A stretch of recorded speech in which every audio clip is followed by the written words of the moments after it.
오늘 하나님께서 우리에게 주신 말씀은 신약성경 디도서 3장 1절에서 7절까지 말씀입니다.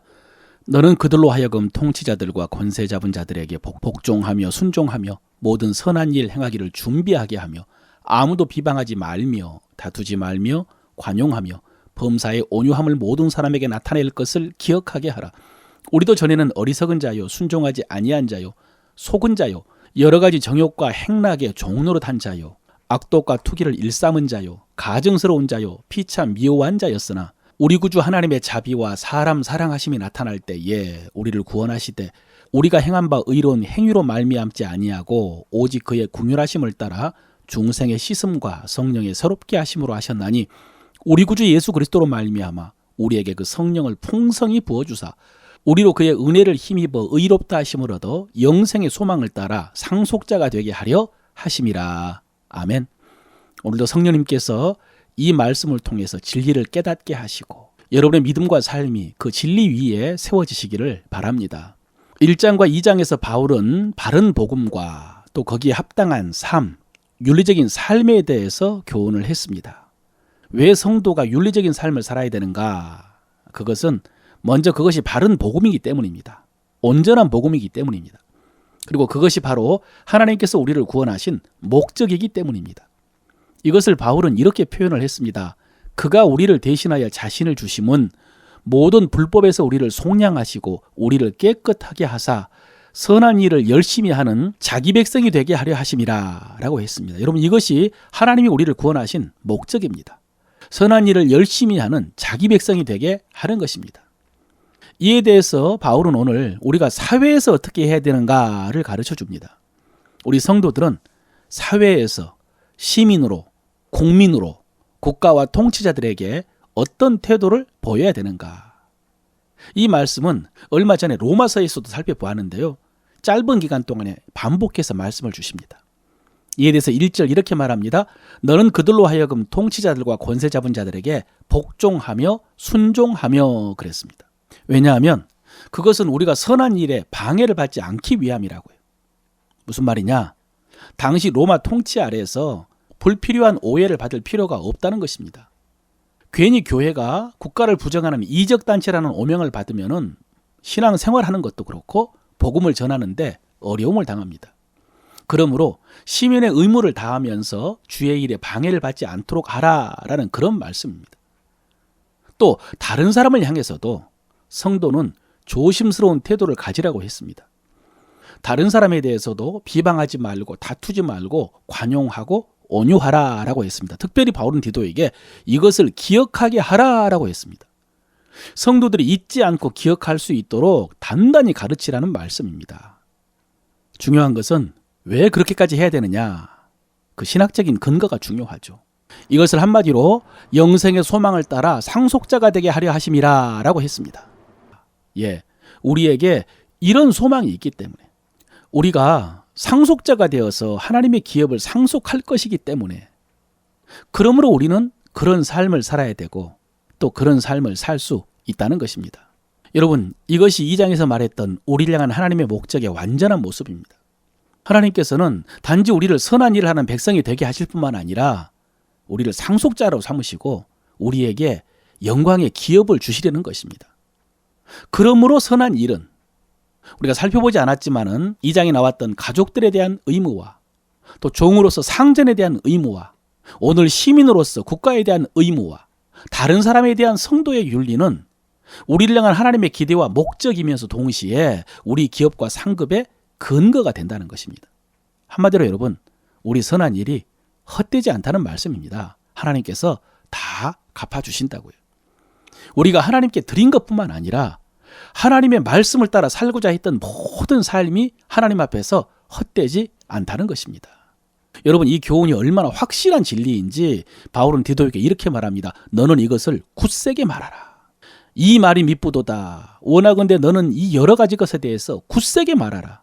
이는 하나님을 믿는 자들로 하여금 조심하여 선한 일을 힘쓰게 하려 함이라. 이것은 아름다우며 사람들에게 유익하니라. 여러분 엄밀히 말하면 이 말씀은 말씀을 전하는 목회자들에게 주신 말씀입니다. 디도에게 주신 말씀이죠. 그런데 이 말씀을 우리가 함께 읽고 묵상할 때 우리는 이 말씀을 되돌려 묵상할 필요가 있습니다. 목회자는 하나님의 진리의 말씀을 엄히 가감 없이 굳세게 분명하게 전해야 되지만은 마찬가지로 말씀을 듣는 성도는 그 말씀을 무겁게 받아야 됩니다. 특별히 복음의 진리를 말할 때에 익숙하다고 해서 소홀하게 듣는다든지 또 잘못된 신앙을 바로잡기 위해 전한 말씀을 인간적인 잔소리로 들으면 안 됩니다. 만약에 그렇지 않으면요, 오늘 말씀처럼 아름답지 못하고 유익하지를 못합니다.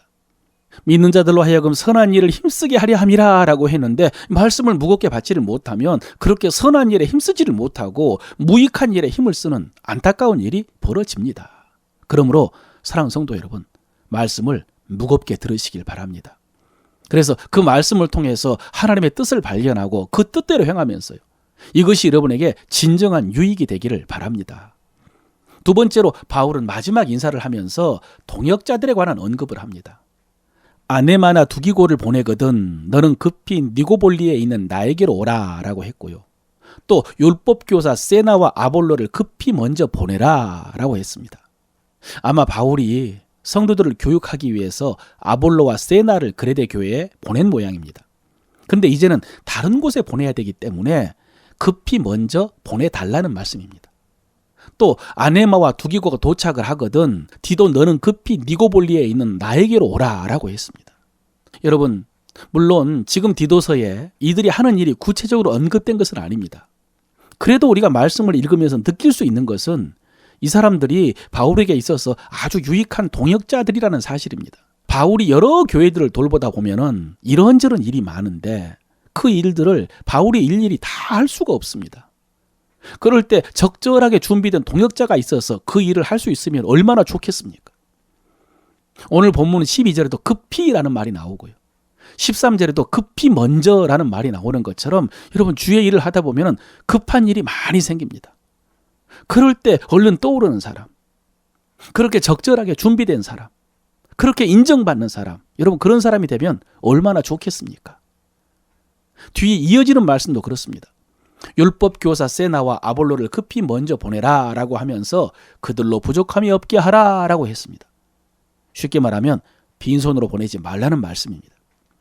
이들은 그동안 그레데 교회에 파송돼 가지고 주의 일을 했는데 그때야 정해진 사례배가 있는 것은 아니기 때문에 다른 곳으로 이동하려면 여비가 필요합니다. 그런 부분 부족하지 않게 하라라는 말씀이었습니다. 그래서 성도들이 열매 없는 자가 되지 않기 위해서 필요한 것을 준비하는 좋은 일에 힘쓰기를 배우라라고 했습니다. 방금 말한 그런 재정적인 필요가 있을 때에 사용할 수 있도록 미리 준비하는 법도 가르치라는 말씀입니다. 여러분, 이것이 연보의 기원입니다. 목적 헌금의 기원입니다. 교회가 선교 사역을 하고 구제를 위해서 모일 때마다 연보를 해가지고 모아두었다가 그것으로 필요할 때 사용한 것입니다. 뿐만 아니라 개인적으로도 이 소득증에는 우리가 먹고 마시며 누릴 수 있는 우리의 몫이 있고 또 하나님께 드려야 될 하나님의 몫이 있는 반면에 언제든지 성령께서 감동하실 때에 그 일에 쓰임받을 수 있는 준비된 복도 있어야 되는 것입니다. 그런데 이 일에 대해서 오늘 성경은 우리에게 중요한 원리 하나를 더 가르쳐 줍니다. 정말 중요한 말씀입니다. 방금 본문에 열매 없는 자가 되지 않기 위하여 필요한 것을 준비하는 좋은 일에 힘쓰기를 배우게 하라라고 했는데 바꾸어 말하면 그 모든 일이 열매 맺을 것이라는 말씀입니다. 우리가 성령께서 감동하실 때에 쓰임받을 수 있도록 필요한 것들을 준비하고 그래서 좋은 일에 힘썼을 때에 그것이 열매 맺을 것이라는 말씀이죠. 여러분 그렇습니다. 우리의 모든 헌신은 열매를 맺을 것입니다.